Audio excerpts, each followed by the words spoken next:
Hello, how are we doing today? It's Kim Boltzmann here with A Cup of Content, and we are here for the Coffee Break Live, our weekly show on Wednesdays, 11:30 a.m. Central Standard Time, where we dive into the messy world of content marketing. And I am really excited about today because it's the last of our kind of 4-part series that I've been talking about with regards to how we need to change content or how we need to rethink our content in 2018. Do me a favor and head over into the comments there and give me a hello, shout out, so I know who's all here with me right now. And feel free at any point today to ask some questions. We're going to be talking today about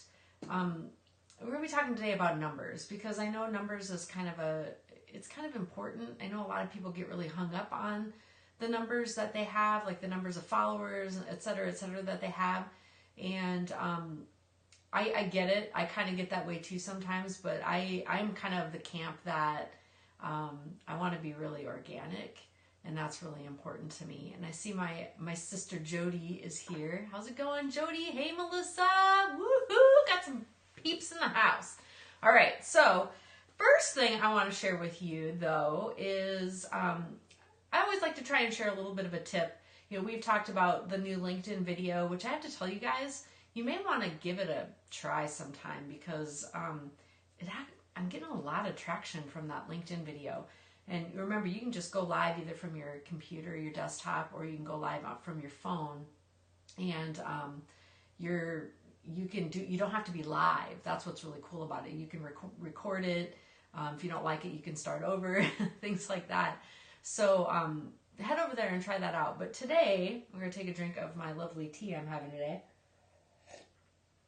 Today, I want to share a little tip with you guys. I want to know how many of you heard of Grammarly.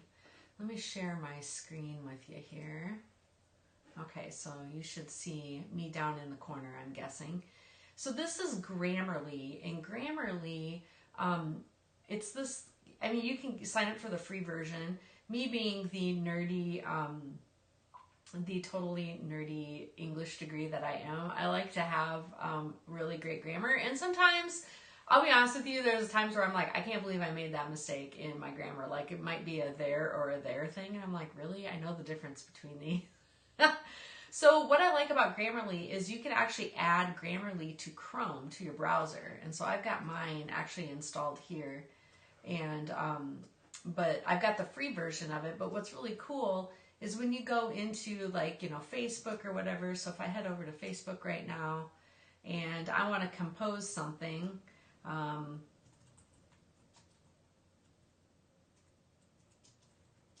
see how it, like, it totally puts a little red line underneath my word that's wrong. And yeah, it really killed me to have to write that incorrectly. So, but it's really cool because it does actually pick up on quite a bit of things. And I mean, it's not always right, but it's great because if you're worried about things that you're doing on Facebook or whatever, it's just a really fantastic little tool that you guys can use to help you with your grammar and punctuation. Now, I will tell you though, they do have a standalone. Let me see if I can find, if I have it. I think I have it installed. They actually have a standalone, maybe I don't. They have a standalone app that you can install on your computer too, and it will track other things on your computer like Microsoft Word and things like that. It will not track your Google Drive stuff. So if you're working in like a Google Doc, it won't let you do that. So you can't use it there. But Google Drive has a pretty decent. They have a pretty decent. Oh man, my screen got really little. Like seriously, the size of my screen, like where I see myself, just got like super microscopic. It's like a little itty bitty thing up there. Okay. Anyway, so Grammarly, that's a little something. I see a couple of you guys have it. Some of you are referring to me as a nerd, and I love you too, Kristen. Because we are both English degrees and we like to nerd out about things like that. So that's my little kind of tip for you today. If you head over there and use that, like I said, you can use the free one. You can install it on Chrome, and it's pretty slick. And they do, like I said, I know they do have a desktop application that you can use as well. So there you have it. That's a little bit about Grammarly. Now, what I want to talk today about is our last in the 4-part series about rethinking our website content in 2018. And just a quick recap, we've been talking about, like, you know, how do we turn the focus from ourselves as, you know, writing for our business onto our clients and customers.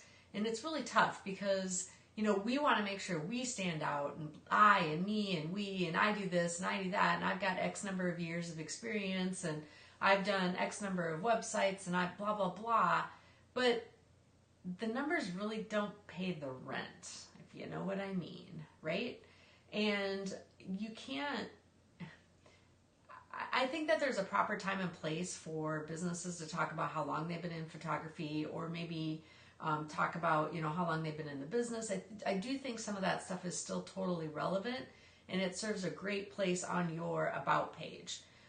But I think that really trying to incorporate a lot of that, you know, well, we've been in the business for X number of years.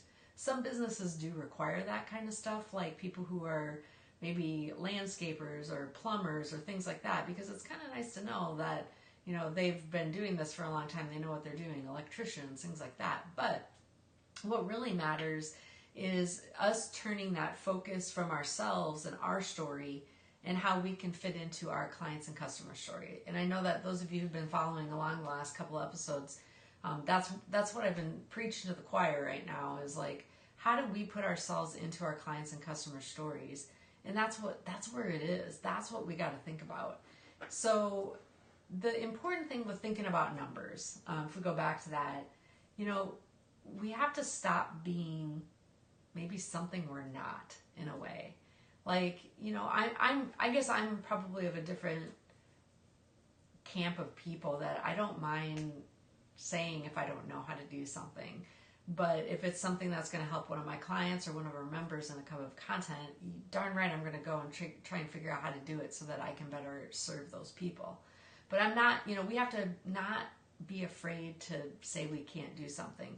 And I think, especially, you know, with women, and I got a lot of girls out here watching today, give me a little comment and make sure that you're still here with me.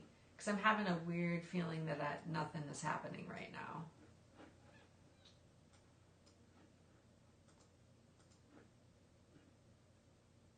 I'm really having a strange feeling. Let me go back and come back. Are you guys still here?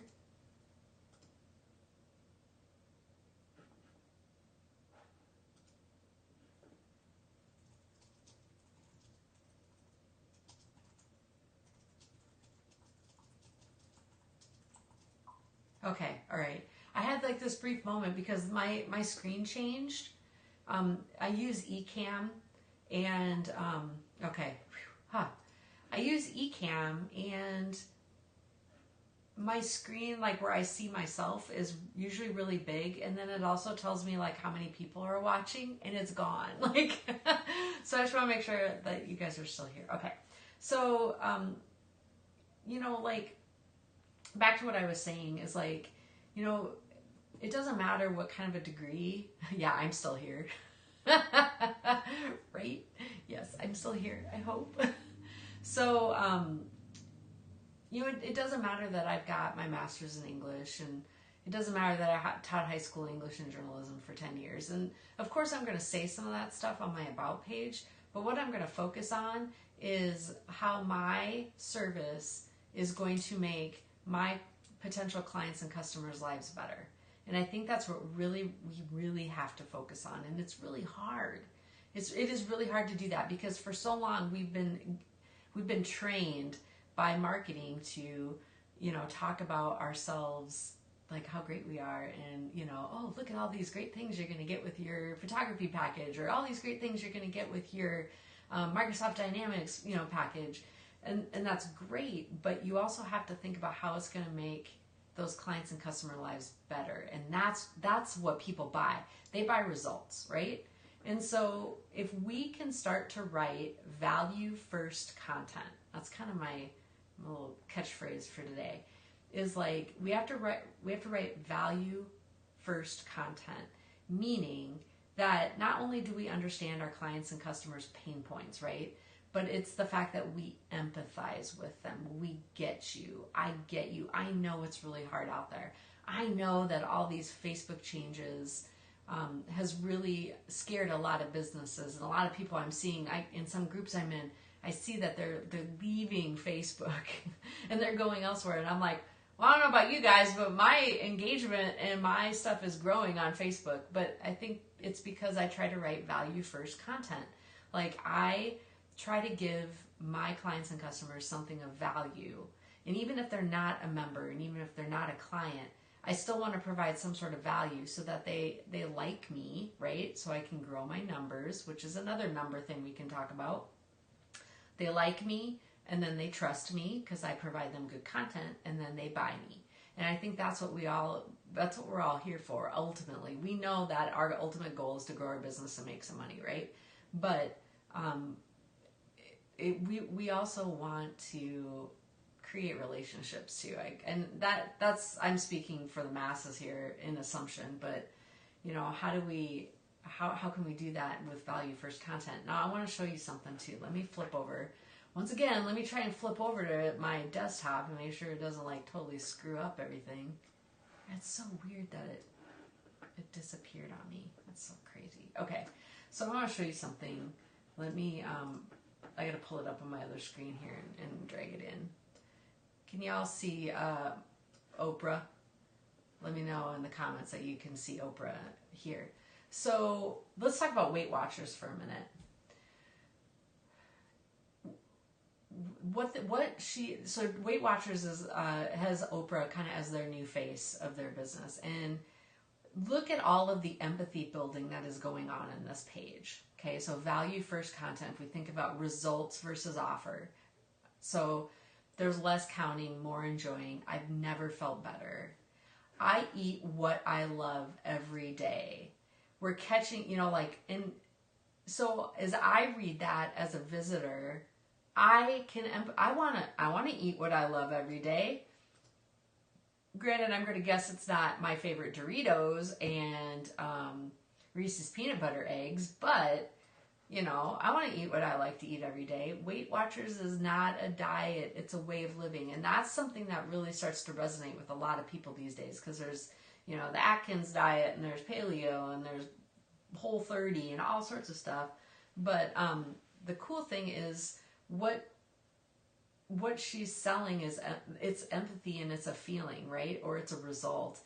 She gets to eat whatever she wants. It's not so much counting, right? I don't have to count.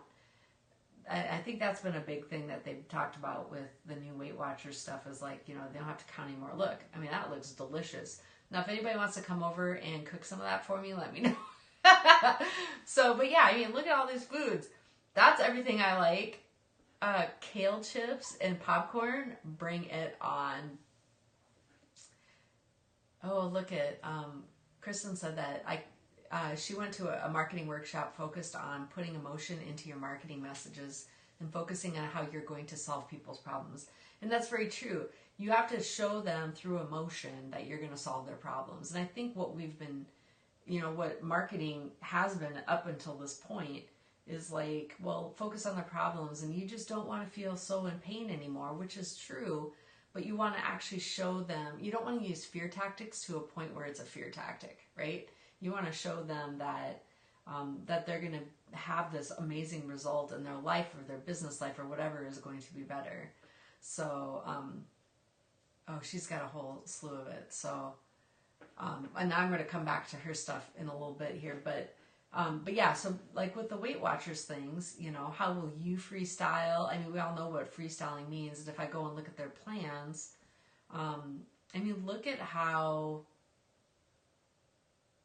look at how it looks fun, and it's hip and modern and stuff, right? So that is something that, they're trying to clearly market to a different demographic now. And so they have to think differently about what they're offering and how they're offering it. So how can you focus more on your results of your service instead of the actual service itself? That's okay, Kristen. That's funny. I'm going to come back and look at it. So, but yeah, like, how can we address, the problems in our clients and customers' lives? And, how do we, I don't know, how do we make them feel better that they're not in it alone, that we're here to help them, we're here to guide them.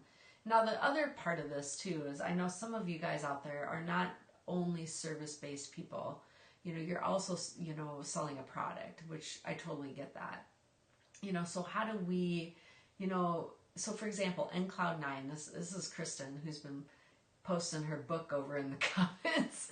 But I'm kidding, Kristen, I give you a hard time.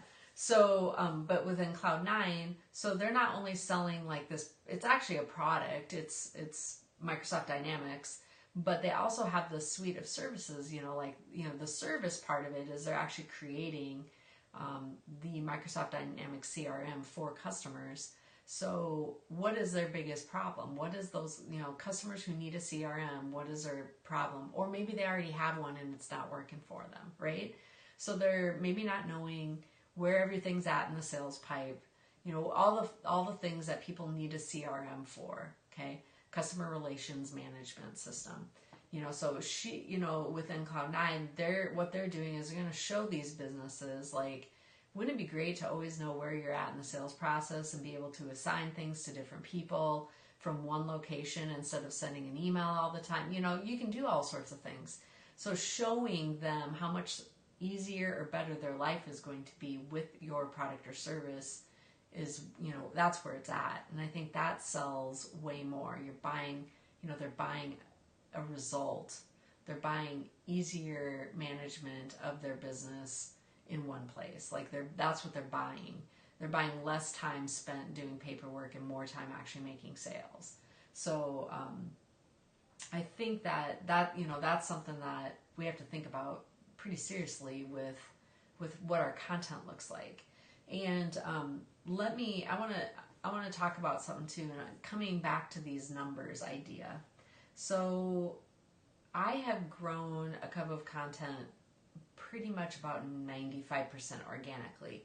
And what I mean by that is I'm not buying a boatload of ads. I'm not buying followers and likes and stuff because, you can do that. And because in my mind, I think the inherent problem with that kind of action is that it's building followers who aren't going to engage. And that's what I want. And that's what we all want. We want people to engage with us. So I would rather do it organically to grow my numbers and have really dedicated people following me than, people who don't maybe even speak English or, they have no interest in what I offer. So, and all they're doing is just liking it because they're getting paid to sign into all their accounts and like stuff. And to me, that's not worth it. But the hard reality of this is, and I'm thinking about that more with my membership as well, is, we have to think about perspective. When someone comes to A Cup of Content's Facebook page and they only see 193 people like it, what are they going to think? They're going to think, well, if she's teaching how to do this, then why doesn't she have like all these followers? And they don't know that I've only been going at this for a year and, things like that. But perspective is everything, and we have to think about that. So how do we grow our numbers in a more organic way, but in a little bit of a scaled, at scale, for example? So here's what I've been doing, and even just by doing a couple of little easy, simple things, I've seen pretty big increases in my numbers, okay? So the first thing that you need to do, I'm going to write these down because I'm going to forget because they're in my head. But the first thing that we need to do is we need to start engaging with other people's content. And in order to do that, we need to actually kind of list out what our target demographic is. Okay, so if and this might be difficult for some people, and I get that. How do we put ourselves in places where our target demographic is? Now, for me, it's kind of easy. I am in a membership for membership site owners.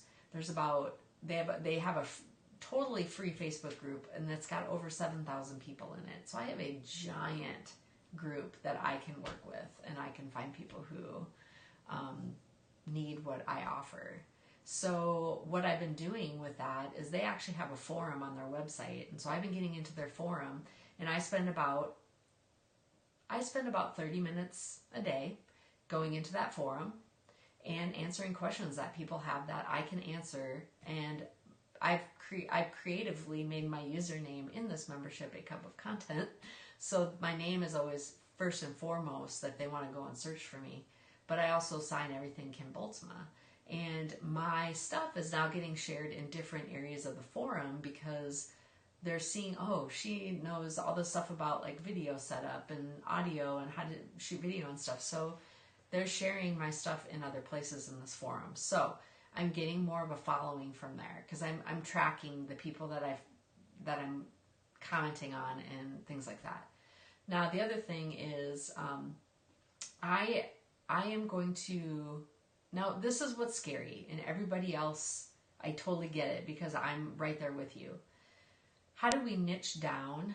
Because, you know, like for example, with photographers, you know, like I know Melissa, for example. Melissa is a lifestyle photographer, which is a lot different than a typical photographer. And what she does, and I love it, is that she goes out and she captures people like in their homes or, you know, they're at the park or whatever, but she captures them in their natural surroundings, just being them. And I have to be honest, there's a time and a place for posed photography, and I think that's great too. But what she does, so what she's looking for, right, is a different set of probably moms, and I'm guessing because I know she and I have talked about this, but she's looking for, you know, the specific mom. She's got her client avatar, you know, and she's, you know, but you can't just go and like, you should love, but yeah, you can't go and like, as Melissa Lindquist, start friending all these people on Facebook, right? That doesn't seem right. So what I would do is think about, okay, so where are these people at online? So with Melissa, they might be in the buy, sell, trade stuff. They might be in any, like all sorts of groups, right? So why not go into and become part of these groups and start paying attention to them? And I'm not saying that you need to join like 50 groups, because believe you me, that's overwhelming. And the notifications that you get is just insane. But what I am suggesting is that you get in there, you scroll through for, you know, 5-10 minutes a group, you find a few things that you can comment on. And even if it's not commenting on necessarily your, you know, things about your business, but maybe start, you know, you can infiltrate a business and not be sleazy about it, or you can infiltrate a group and not be sleazy about it. And I'm doing the same thing. So I'm getting involved. There's a group that my friend RJ told me about, and she got me added to. And the girl who runs the group does do something similarly to what I do. But what I found is and I love this part of her group, and I'm going to have to copy it for mine. But she has a post that's pinned to the top that's just for new people entering the group to like leave information about who they are and what they're looking for. And so I spent 15 minutes yesterday kind of combing through there.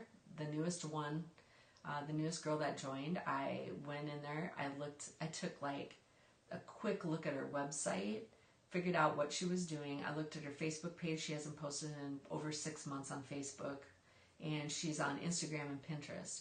And she can't figure out why she's not getting more traffic and things like that.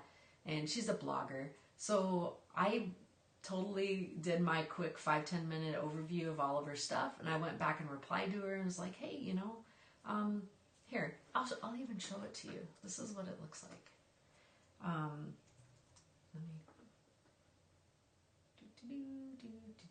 Let me go find it. Okay. Yeah, the being visible in groups is really tough because my friend Erin is here. But being visible in groups is tough. And like all of you guys in photography and stuff, it would totally behoove you to get involved in like Nebraska Through the Lens or things like that, where Nebraska Through Their Lens is a lot of people who are doing just, it's anybody doing photography. It's rookies to iPhonographers to the pros.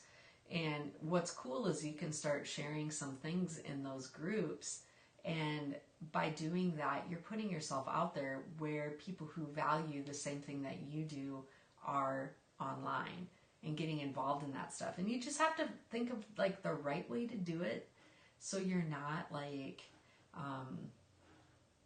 you're not you're not spamming them. And I've been spammed in groups, some of the free groups that I've had, and you know, that's what's really tough about it. So here, I just pulled up, let me show you my screen. Go back to my desktop.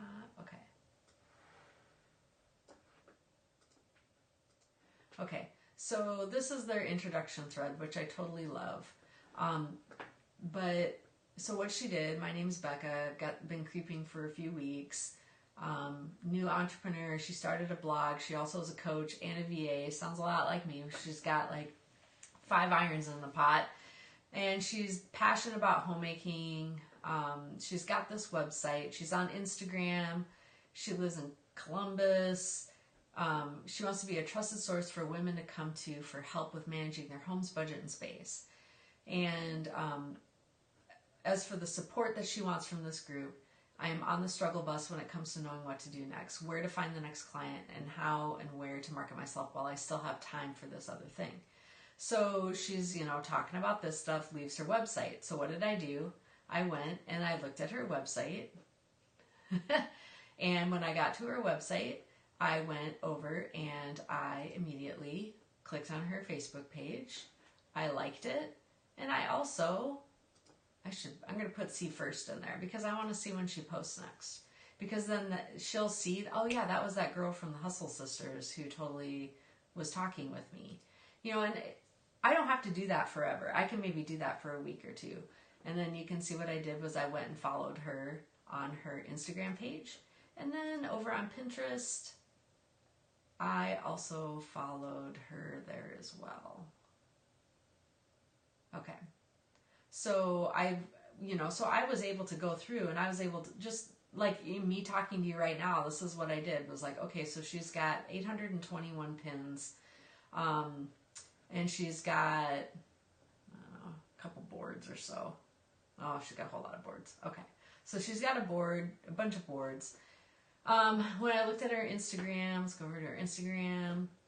She's got a pretty, I mean, look at that. She's getting a lot of likes and stuff, not a ton of comments, but I'm going to guess a lot of the likes are either from people she knows or the types of hashtags that she's using. Okay, so I went and then I kind of looked through her website a little bit because I just clicked on a random post on her site, and what I realized as I was scrolling through this is that she's not, let's see here. Is this an ad? I got to think about this. I was thinking that she did not have ads. Nope, it is that one. They are ads. Yep. So she does have ads. So, but if you notice, the ads are at the bottom, and she's got all these other things that are up here, and that's all her stuff. So if someone hits her site, I would want to make sure that I have an ad right away at the top of the page where people are going to start reading, and then kind of sprinkle them throughout. So these are things that I'm thinking about if that's what she's doing. So now I can go back to, I followed you. I have a few questions. First, when you say you're not sure where you'll find your next client, do you mean the VA side or the Mama B side? I would definitely suggest getting yourself on more social media channels to help with your overall SEO. And so what I did there was I threw in some buzzwords to show that I know what I'm talking about. She answered me, which was super cool because sometimes people don't answer you, and then that's fine. I'll move on to the next person, unlike and move, blah, blah, blah. But, she wants to, what is her strategy? Literally to blog weekly. So, okay, that's great. But, I showed her that I empathize with her. she was like, sorry for the long-winded response. No worries. I ask big questions. I teach people just like you with the same problems. Heck, I'm running 2 businesses, so I understand. So there's my empathy, right? I'm showing empathy. And then, you know, and this is what I've had to do. And then, you know, look at your analytics. Here's another little tip for you. Oh, great question. Okay, so that's what I'm doing. And I've actually done that with a couple of people in this particular group. And I've actually had some of them join the trial on a cup of content. And I do have one that's on vacation right now who said she was going to join when she gets back. So I can tell you, by getting in and doing just a couple of minutes of this kind of stuff, and you're going to have to schedule it in, you're going to have to force yourself to do it. It's kind of like your social media. But if you can get in there and you can engage with people in groups and not, you know, I can sell myself without being like, dude, buy my stuff. I just said, hey, you know what? I teach a lot of people like you, and I totally empathize with you because I have 2 businesses myself, and it's a lot, you know, so it's hard to struggle. So the empathy building, see how all that works? So what I'm also doing, and I'd have to find it. It might be a little difficult. I didn't bring it up before I got on to this live today, but the other thing I'm doing is I'm actually keeping track of this stuff in a spreadsheet, because I want to kind of see like what's going on. Do you guys want to see it? Because I could totally, I could pull it up here. But basically what I did was I put the date down so I knew what date I started working on that particular person or whatever. I put their name, I put their website, I put their social media channels, and then I put some notes. And so what I did was I filled all that stuff in, copied and pasted, so I knew where everything was at, that I liked them, and, you know, did all that stuff if I ever want to go and unlike them because it didn't turn out. And you know, that's totally fine. But, you know, obviously now what I'm going to look for is if she follows me back on Instagram, if she starts to like a cup of content page and things like that. So, but yeah, so now I can keep track of that stuff, and then I can start to tell a little bit more about conversions and whether what this is doing is going to help. But I realize that I am going to have to give away some stuff for free, and I'm okay with that because I have a lot of knowledge. So I'm okay with giving away some stuff for free as long as people can start to follow me and value my expertise and my opinion, if that makes sense. So that's what my challenge is for you guys today, is like get involved in some, like pick like 2 or 3 groups that you think your target demographic is located in, and start getting involved. Just try like 30 minutes a day for the next 7 days. You know, we're all sitting on our phones in the weekends. Isn't March Madness almost over now, or done, or something? But, you know, people are looking at their phones and stuff. It's nighttime, kids have gone to bed, whatever. But take a couple minutes and just like, you know, with focus, just do that. And, you know, my husband, like every once in a while, because I get really involved in my phone, he's like, what are you doing? I'm like, oh, well, I was commenting on this girl's thread because she brought something up, and I think that she'd be a great person for a cup of content. So I'm just like trying to get involved, and that's what you guys can do too. And it does not have to be difficult. You do just have to think about where your customers are online and how you can kind of infiltrate their communities without, you know, being too sleazy, but also with purpose, so that, you know, the purpose of it is really to grow your following. And even if that particular person doesn't follow you, there may be 5 other people that are watching the interaction and they're following too. So, you know, it's not, you know, that one person didn't work out, but maybe the full circle of it was that there might be a bunch more people that do follow as a result of it. So that's what I got. We're 30 minutes in. I always promise that I'm gonna, oh, hey RJ. I always promise that I'm gonna stick around for about 30 minutes. But yeah, that's what I got for you. So again, your focus for the next week, if you want to take this challenge on, is to go and find 3 places where your clients and customers are online, and start to kind of infiltrate and get engaged in those groups. And let me know. Tell me what it does to you, because I'd be curious to see if you're going to grow. You like that? It's a good virus. It's the antibiotic. Be the antibiotic. Infiltrate that virus. All right, Melissa? So, but yeah, so I mean, get involved. Get out there, see what you can do. And I want to hear back from you. Come back and give me a comment. Give me a shout out on our Facebook page. Do what you want to do. You can always come back to this video and comment too. But there you go. That's my challenge for you guys for this week, is to do that. And did you notice I wasn't as crazy as last week because I got my camera all set up. I had to rearrange my desk to make it work, but I have my camera set up. Look at the bokeh. Look at how blurry it is back there. Thank you, Aaron Fry. You're the best. So, but yeah, so this is what I wanted. I wanted good audio, I want good pictures, and I want great content. So there you go.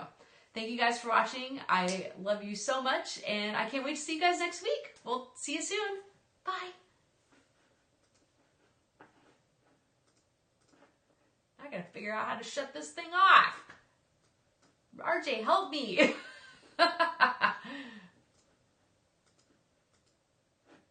For some reason, my entire Ecamm is like gone. There it is. Okay, now I'm really gonna go.